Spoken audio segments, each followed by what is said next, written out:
Chelsea are back in the Champions League. Let me before going into the belief of Chelsea, how back they are in the Champions League. Let's look about today's match. What do you see about today's match generally? Yeah, we are so happy that Chelsea qualified for the Champions League and they won this match. But to me, they don't really merit it because I think there were so many mistakes from the other opponent side. So we took the advantage, and fortunately for us, luckily for us, we were able to win the match. And there was a time I stopped watching Chelsea's match because I was not impressed because they had issues they were not even fixing for a very long time. So I said, well, and we're not doing fine in the matches. So many matches we had, so I had to drift back. So later when I came back, I was so fortunate that I discovered that Chelsea were in the fifth position. And I started asking myself, I said, how come did they get to that position? Well, it's my club. I have to be happy for them, but all the same, I'm not impressed about the management and how things have gone so far in Chelsea. Thank you very much, sir. At the first onset at the beginning of the season, Chelsea were competitors or challengers for the Premier League. But toward the second half of the season, everything fell apart. Where do you think it went wrong for Chelsea? Like I said, it's not about the starting point. It's about the finishing point. Like we have a standard. They have the starting and they don't have the finishing. We had issues that we were not be able to fix for a very long time, and it's not encouraging enough. There is not the solution to Chelsea's problem is on this earth. It's not in heaven. So why did it take them so long? For instance, we have a striking issues. We didn't have a striker in that department for the past couple of years. We have been on it, and nobody is actually doing anything about it. But what I feel should have been done is we should have gone for Osimhen right before now. I don't know why we could not pay that fee, because what I see about is that it's about color. If Osimhen color has been white in color, if Osimhen is white in color, it would have been bought all this while, because Chelsea bought so many players that were even more far higher than Osimhen's wages. And so what's the problem? We have the money, but there is a difference between when there's a FIFA rule that says that you can't buy certain players at a particular point in time. But this one is different now. They are still struggling with Osimhen. They're going to buy him. They're not going to buy him. But we know that with Osimhen, Chelsea will go far and they will do better. So that's just it. Okay, let me go back to the first question that you answered, that you were not impressed with Chelsea performance all around the entire season, and they were fortunate. Let me put it back to the entire team in the Premier League season, where there had to be a competition for top five at almost the end of the season, from the third position to the fifth position. Who will you blame as regards how Chelsea find themselves in third, in the fifth position, qualifying for the Champions League? Is it the less competition in the in the Premier League, or outstanding taxes by the coach? Not the coach. I think the coach is better. There was a point that we were at a particular status quo when the coach came. And to me, he's effective, and he was taking things slowly. He wasn't rushing things. When there's a sequence to life, and when you discover that there's a certain thing you have to oversee, you have to check the sequence, the right sequence in which you need to approach it. And I think for the coaching and for the coaching department and for the coach himself, he's doing better on that. I don't have a blame. I've been having speculation that they might even sack him, but I think that would be so stupid to have done that. But what really happened, I think the issue is the management, more especially Boli, the chairman. There are some decisions he's making as a chairman that he's not supposed to make. There are some decisions he shouldn't have the prerogative to act on, in which there should be some committee in the department that's supposed to take the decision. And I think, and that was what happened to us when he came in. He bought Chelsea and he was buying players aimlessly. He bought so many players to the extent that this coach came and said, "No, we can't work with these players." With what we have seen, he has wasted a lot of money, a lot of funds, where money ought not to have gone. They've gone there, and that is why we're having these issues. So what I say about it is that the Boli, the chairman, is still making some certain decision he ought not to have made, and that's what is affecting us. So he should give it to the technical department, employ the able hands that are better than you. The reason why you are the chairman and you have employees is to do better, so that they can act better than you do. So when you give it to them, they will actually act well. I don't see reason why we have to buy players and we are still lingering around the whole thing.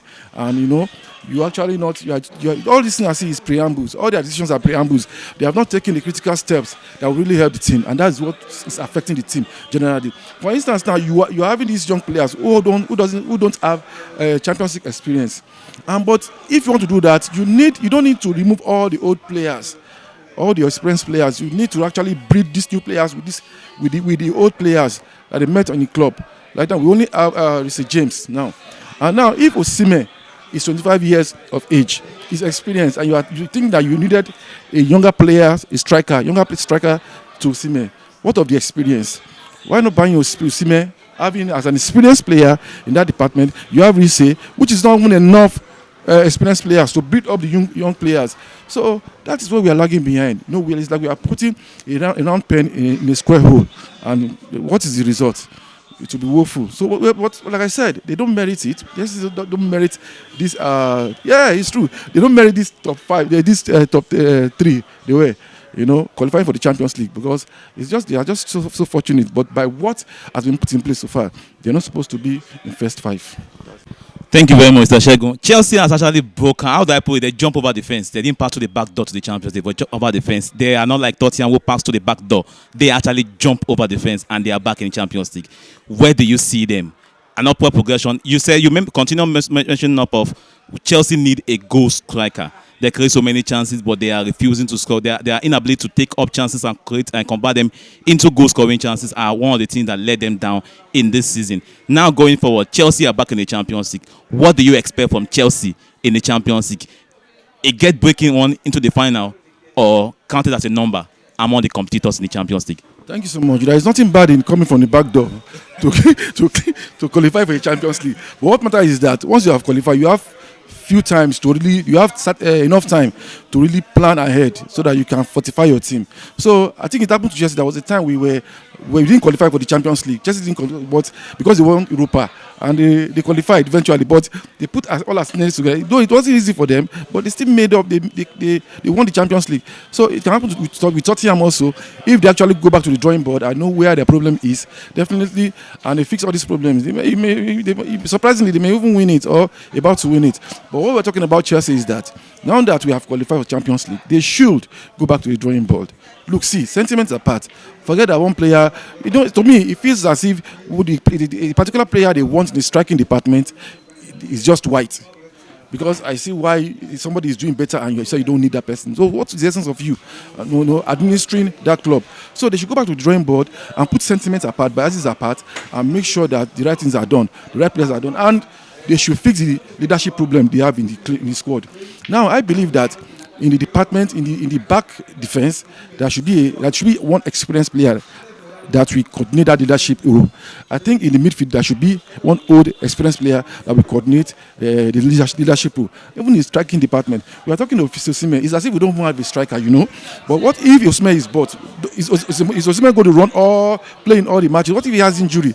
Who will be substituted for him? But what I'm talking about is that if Osimhen is even bought, get another experienced striker to match up, or someone that is young, so that if Osimhen has injury, between that time Osimhen will have injury, Osimhen will have assisted that person to really catch up, meet up. So it will be a good substitute. So every section on the pitch should have a leadership, an experienced player that will create a leadership role in those departments, like I just said. And that is one of the challenges that we have.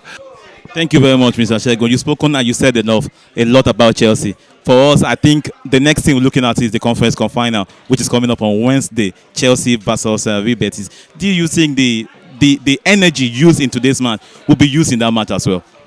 Well, to me, it's like I'm a Chelsea fan, but something is telling me that Real Betis may even beat us and win the Conference League if care is not taken. So as it is, well, thank God. Fortunately, we've won the slot for Champions League.